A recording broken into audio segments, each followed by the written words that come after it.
Hello Tech Genius, I am Ravi. Have you ever imagined a place where learning is as dynamic as the technology shaping your world? Then here's a deal. With iMatix, you can make sure the learning is exciting, impactful right from the beginning. You have interactive sessions with expert-led courses. In the world of tech, from data science to cloud computing, it's not just about a session, it's about doing, building, learning by solving real problems. So let's get started. Similarly, on the item, we add the quantity-based pricing. If I open a particular item, here we add that maximum of quantity-based pricing levels. What should be the quantity-based pricing levels? 5. We have defined it here. If I open that item, it will have 5 levels of quantity-based pricing. If I go to that particular item,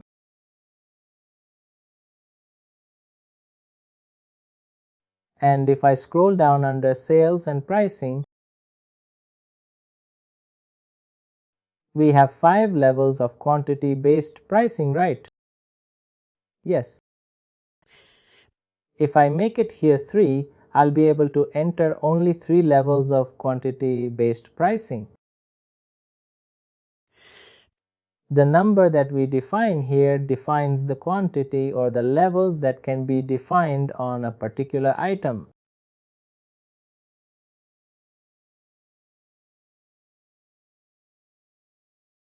Similarly, allow quantity discounts per price level on schedules or not.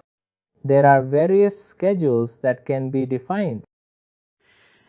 In case if you want that price levels or discounts, depending on the quantity, you can define that. Similarly, include reimbursements in sales and forecast reports or not, whether we want. Whenever there are any forecast reports, in case if we do any reimbursements or whether we have any shipping charges applied, whether that should be included in the forecast reports or not. This is defined here. Similarly, what are the transactions that we need to exclude from the sales report?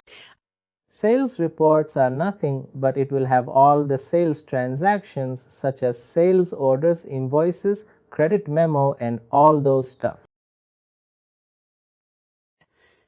In case if we don't want the sales orders to be there in the sales report, I only want the invoices and credit memos.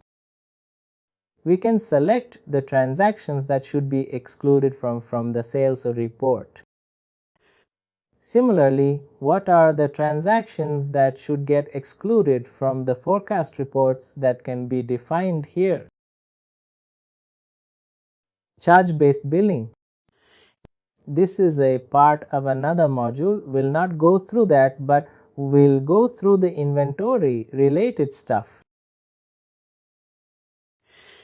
Whether we want the scanning to be done for the individual items or not.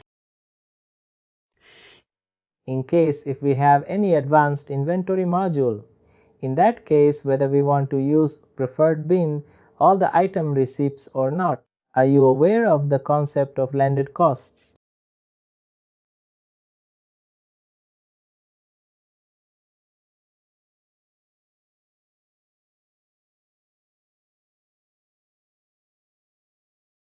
Not really, not the taxes, but for example, I want to buy a chair, right?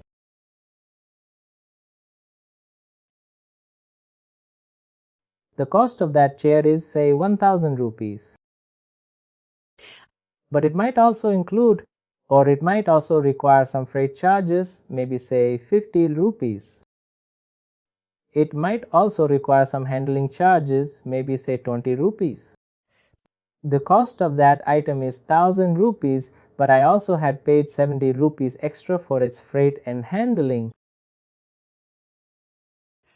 It defines whether my cost of that particular chair should be 1000 rupees or it should be 10 or 70. If we want that to be shown as 1070, then we can apply the landed cost for a particular item. That is nothing, but in case if we apply landed cost for a particular item, whether we want that to be included in the last purchase price for a particular item. In that case, if we want, we can check this particular checkbox. Similarly, whether we want the lot number items to be printed on the transactions by quantity, we can check this checkbox. Similarly, the cost category. There are various cost categories. These can be selected on the item as well, whether we want the costing method should be average, FF, O, L, IFO, or standard. Do you understand what do we mean by that?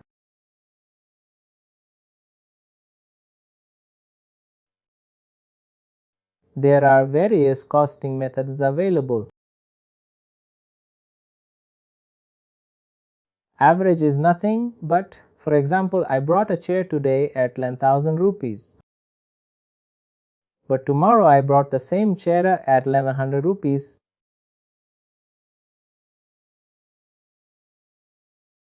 I have two chairs in my stock.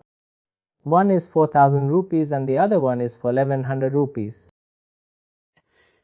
If I use the costing as average, my total or the average cost for that particular item would be 1050.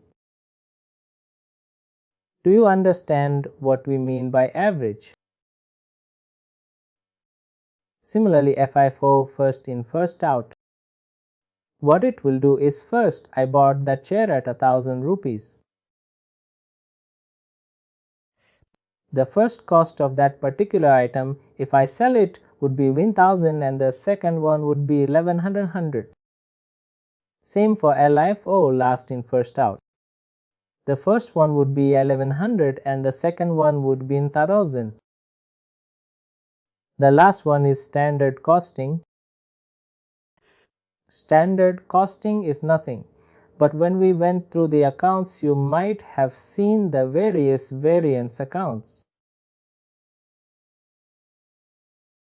Variance accounts, cost variance accounts, and other stuff. Generally, the standard costing is used when some customers or organizations use manufacturing, or they might be into wholesale distribution.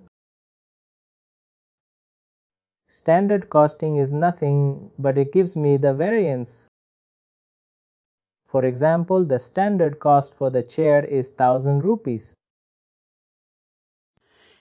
If I use standard costing and if I buy that chair today at say 1050, what it will do is it will still keep the cost of that particular chair to be 10,000 and it will put the remaining 50 rupees to the variance account.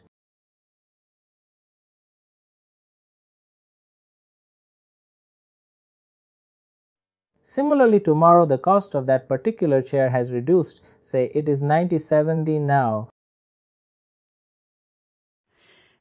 What it will do is it will still keep the standard cost of that particular item to be, or chair to be, 1000, and it will put the minus 30 to the variance account. This is nothing but the standard costing. This is generally used wherever there are you can say all the price of the raw materials vary on a day-to-day basis. Do you get that? Yes, it is knowledge. Do you get what are the costing methods? Average, PF, OIFO, and standard. If you like this video, please like, share, and subscribe to our YouTube channel.